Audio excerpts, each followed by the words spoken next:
diện hay lào thuần di đuôi cung bùi toan nghề cần đi việc xưa na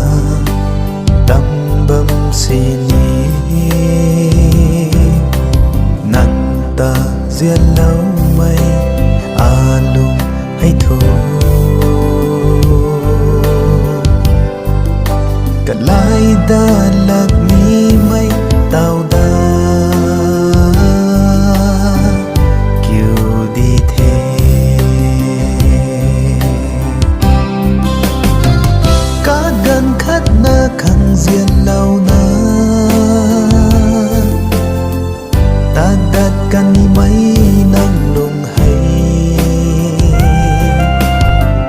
ta bùi lùng ninh na cũng na trôi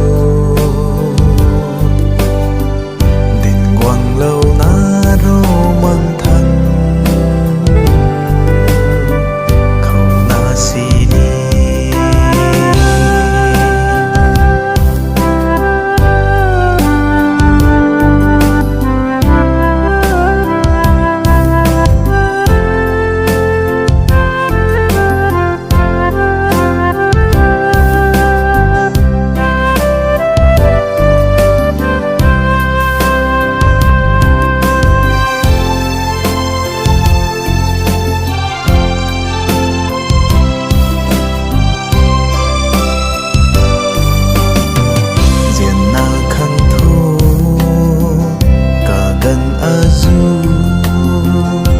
gút na diện lâu kỳ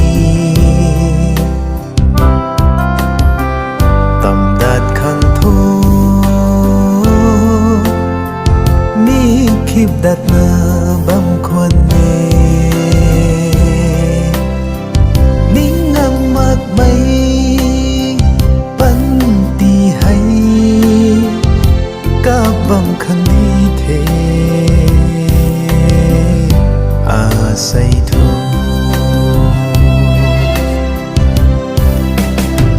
cả gần khát na khăng diện lâu na ta đặt căn đi mấy nắng lùng hay ta bùi lùng ninh na phung na trô đình quang lâu na rô man thân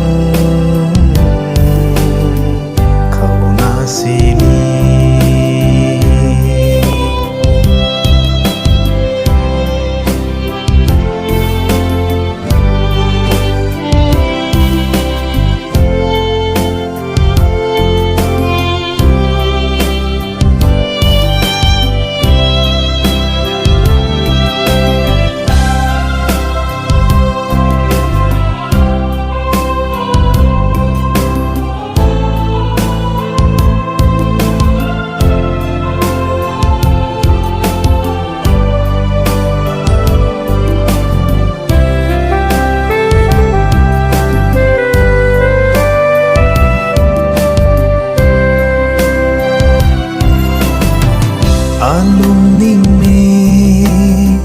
khâu na rơi nắng ta hâu bầm mi hay rơi a khăng nay lá bắt ngâm mà ghê nàng ta diễn lâu mây dần su mình tuy lâu là hoài bấm mê tắt xoang lầu rêu ô duyên mây lê